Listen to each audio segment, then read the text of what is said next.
គេសុំចូលជេ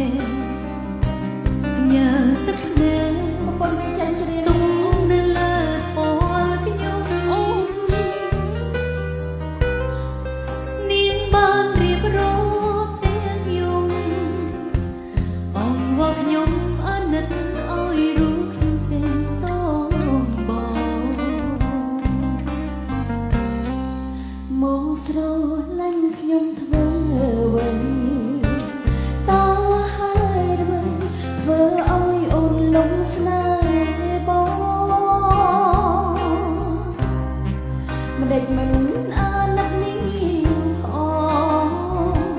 សួរត្រង់ប៉ុន្មានដងហើយបងដែរបងស្រី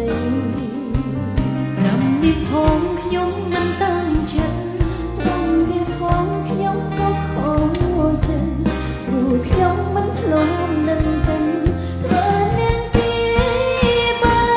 ប្រពន្ធអ្នកណាផ្ញើទឹកនេត្របងគេទីរស្មានថាខ្ញុំលាក់ប្តី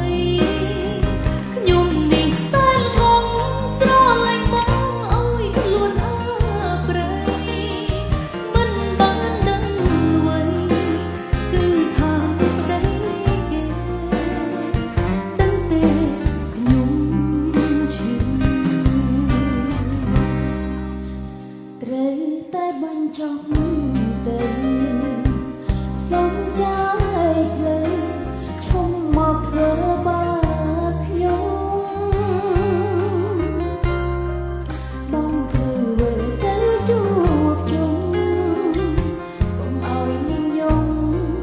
ដាំនាងថាខ្ញុំសុំទោស